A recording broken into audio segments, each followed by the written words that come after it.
Welcome to Pick Up and Deliver, the podcast where I pick up my audio recorder when I take the dog out for a walk and deliver an episode to you while we stroll around. I'm Brendan Riley.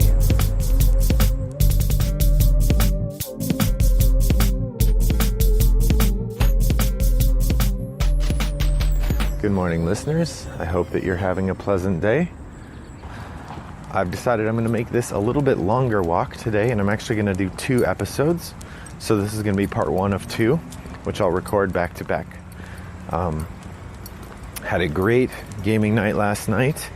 I went and played Terraforming Mars at my game group, Toggle Gaming. Regular listener Chris Hickman was there. It was fun to play with him. He didn't have such a great game, but neither did I. We finished 4th and 5th.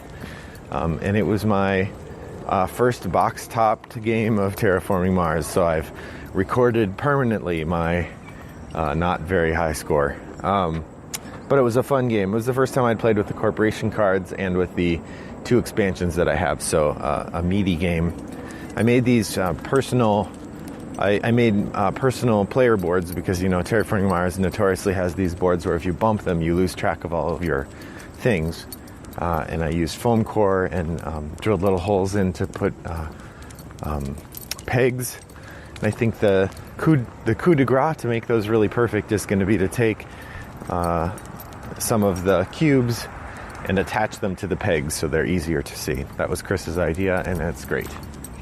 So, shout out to Chris. Well done. I mentioned on a previous episode that my wife and I had taken a look at our finances, and I had decided to be a bit more conscious about my gaming budget.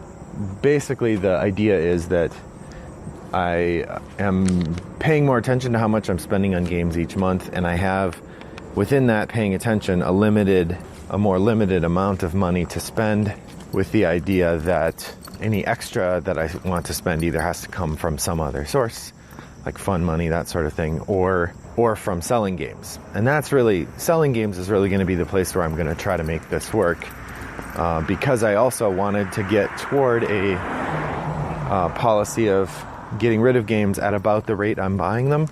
So this is a crucial part of it for me as well. I haven't been maintaining that very well, mostly because I've been able to sustain the money side of things by selling Warhammer stuff, and I still have quite a bit of that to go. So until that runs out, I won't really have to work very hard at selling games, although shelf space is still at a premium. I've also been keeping an eye on the auction scene on Board Game Geek a bit more closely. I think I'm probably going to try to use that to acquire games when I have a game that I'm sort of interested in but isn't in my top echelon.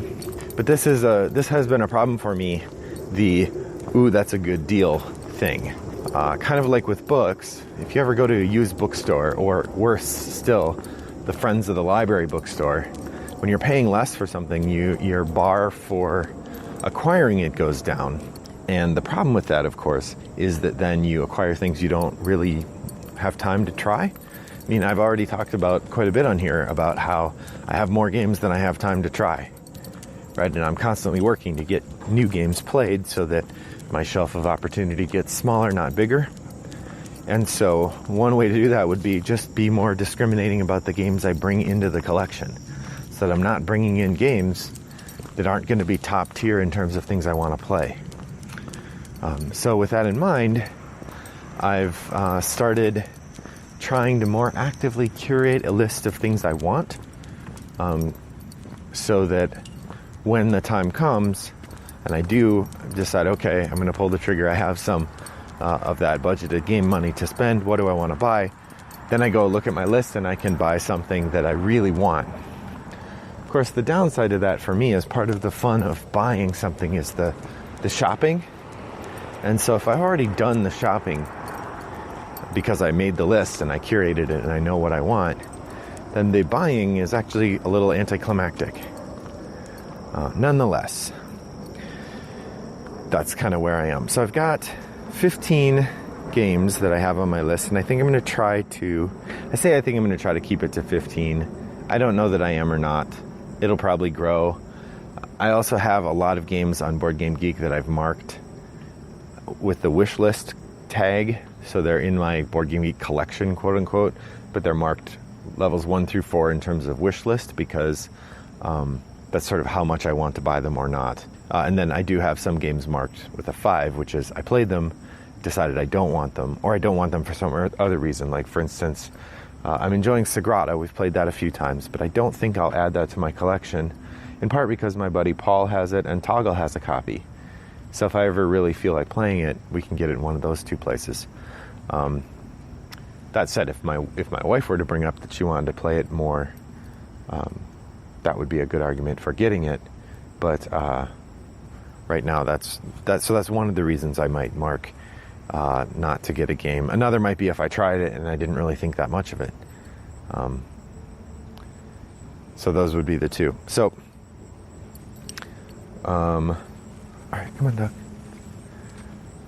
So, what I'm going to do today, and another episode, probably not next episode, I'll probably put one in between, but we'll see how recording goes in the next week, because I've got about a week delay on these now, is I'm going to give you the top, I'm going to give you the first 7 or 8 of my 15 games on my want list, and then I'm going to give you the other 7. I'll probably do 8 in the first list and 7 in the second, or maybe the other way around, we'll see. Okay, so the list is divided up into 3 parts. I have new and exciting games. These are games that have either just come out or been announced recently. I'm going full froth, as they would say on the Secret Cabal. Then I have a couple games that I have on my list because they are from designers whom I've decided I want to not necessarily become completionist about, but get real close to being completionist. In particular, I say that because Martin Wallace made a whole bunch of war games, and I don't care about those very much. I mean, I have a few Acres of Snow, and I've kickstarted Gettysburg or Lincoln, but I'm not going to try to get all of his games. The third kind of game that I'm looking at in my list are, I guess, what I'm calling classic games. And these would not I'm not necessarily saying I want to get games that have been around for 20 years or anything like that, but rather just they're games that were made in the past that I think I would like to get, and so they're on my list. Although, now that I look at it, both of them are by the same designer, so perhaps they'd fall into the designer category as well. But I guess I don't have on my list a designation for classic games necessarily, though that's what I'm calling these. All right, let me try that again. So the third kind of game that I'm putting on my list is what I'd call classic games, and here I don't mean games that are 20 or 30 years old. I just mean games that have been out a while, and I'm interested in them, but not necessarily because I'm trying to be completionist about the designer. I'm making that particularly clear because actually both games that I have in the list that I put in that category are that way, and they're the same designer. But I'm really not seeing myself as being completionist about this designer. They just are 2 games that I'm really interested in that I haven't gotten yet. And then finally, I do have one game. The fourth one would be games that I'm calling completionist collection, and this would be, rather than pursuing completionism by designer, I'm pursuing completionism by title. So these are games that have had sequels or expansions, and I'm looking to get all of those. And then finally, I do have one Grail game on here. That's a game that's very hard to get, and at some point I may pull the trigger and order the game from somewhere far away, which is something I'm sort of considering doing, but I'm not sure I want to pay that premium yet. We'll see. So, to start us off, so with each game, I'll say what category it's in and why I'm interested in it. And we're going to do we're going to do the bottom 9 on the list, and I'll just do a few minutes about each, and then, or a minute or 2 about each, and then the top 8 we'll do a whole nother episode to discuss. So, number 15 is the game P.I. This is a Martin Wallace game, and it sort of falls into the category of regrets because for a while it was available relatively cheap online in various ways. Amazon would offer it for $30 or $40, and I kept passing it up because I wasn't sure I was interested, and I hadn't quite yet become the Martin Wallace head. I have since become, and now I never see it available for less than 45 or 50, and that's more than I want to pay. I also have been meaning to try it on Board Game Arena. This one's the least solid on this want list, because if I play it on Board Game Arena and don't like it, then it would go, even though it is a Martin Wallace game. And so the completionist in me wants it, but if I don't like it, that'd be silly. So that's number 15, PI, a game I want for its designer. Number 14, this would be a classic game. I played Twilight Imperium 3rd edition once. It was super fun. We had a weird game. There were 3 of us playing. We played for 3 hours. There was no combat, and somebody won using the other points scoring things. In the next round, there would have been a lot of combat. We were sort of gearing up for a huge interplanetary war, but was not to be. But I really liked it, and I loved the scope of it, and so it is definitely a game that I want in my collection at some point. However, there were 2 things that led me to get rid of it. One, Cheap Board Games was offering a pretty good deal for the 3rd edition. They gave me a decent amount of money, which I leveraged into Pulsar 2849. So no regrets there at all. That and Legends of Andor. I believe I discussed that in a previous episode. But also the fact that the expansions for Twilight Imperium's 3rd edition were extremely rare. So between those 2 things and the fact that Twilight Imperium will be a game I'll rarely get to play, it seemed silly for me to keep this game on my shelf for that time. That said, I did really enjoy it, and I do want to have it in my collection. And so I decided at some point I'll buy the 4th edition. I should probably do that sooner rather than later, because who knows if it goes out of print. I don't know that Fantasy Flight would print it again. But then again, it's number 14 on my want list, so I have 13 more games that I want more. But that's Twilight Imperium 4th edition. I have it in here for classics. Number 13 is another designer game, and again, this is Martin Wallace. This is his game Ships. This is another of the Tree Frog games. Looks pretty fun, exactly up my alley in terms of the kind of game it is. It just never really rose as high as some of the others in the games I was interested in acquiring. He has 1 or 2 more that sort of fall into this category of games I'd be interested in getting my hands on at some point. Perhaps Brass Birmingham. I have the original edition of Brass, which is now Brass Lancashire or Brass Manchester. I can't remember. But Birmingham sounds interesting too. The part about Birmingham that makes me hesitant is that the design style is so different from the other Brass that I feel like I would end up feeling obligated to buy the other Brass so that I have matching set, which is super lame. That said, and I've only managed to play Brass once in all the years I've had it. So I think probably it's just gonna stay where it is. And Ships is a game I would be interested in acquiring from Martin Wallace. That's the designer. Number 12 is another one that goes toward this one goes into my completionist streak, the part of me that wants to have all of the things, especially all of the expansions and versions of a game. In particular, this is Sherlock Holmes Consulting Detective, Carlton House and Queen's Park. It's the 3rd in the new line of Sherlock Holmes games. The first being the Thames Murders and Other Stories. The second being Jack the Ripper and West End Stories. I have pre-ordered Jack the Ripper already, and we have the Thames Murders one. So this would be the 3rd one. I certainly will enjoy playing it at some point, and now while it's in print is a good time to buy it. So that's Sherlock Holmes Consulting Detective, Carlton House, and Queen's Park, my number 12 on my wish list. Numbers 10 and 11. Oh, excuse me.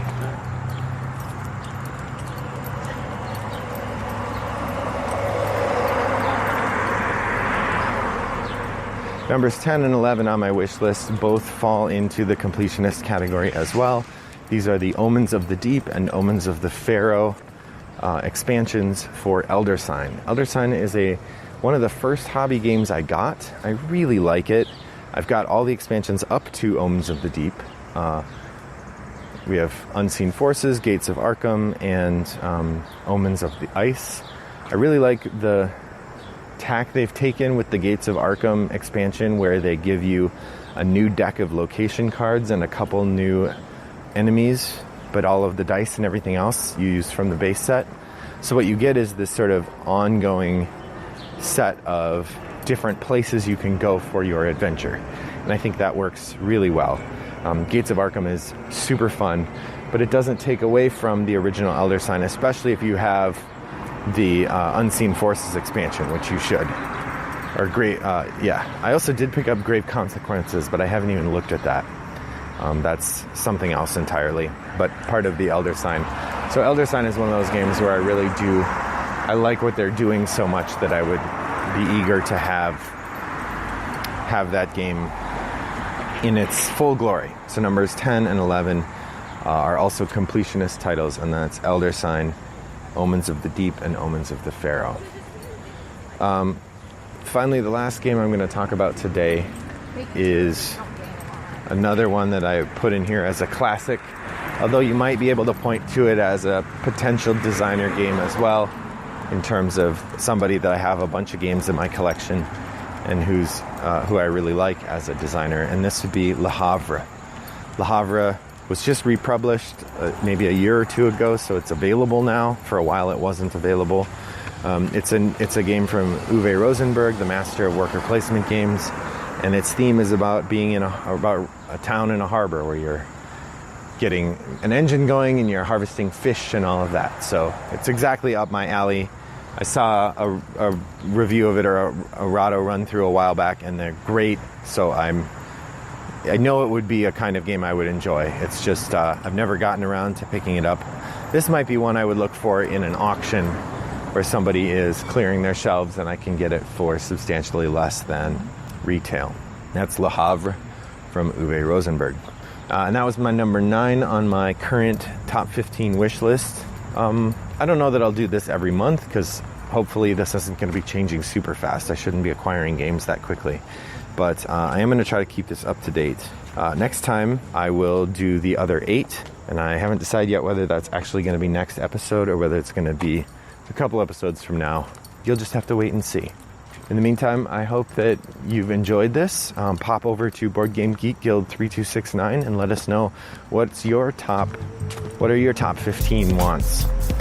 Do you keep track of it that way? How do you buy your games? I'd love to hear from you.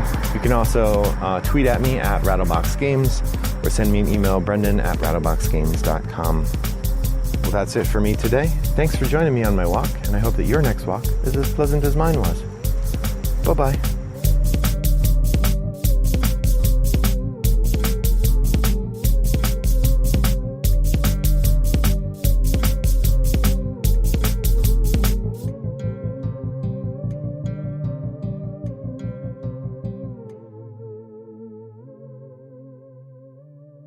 Brought to you by Rattlebox Games.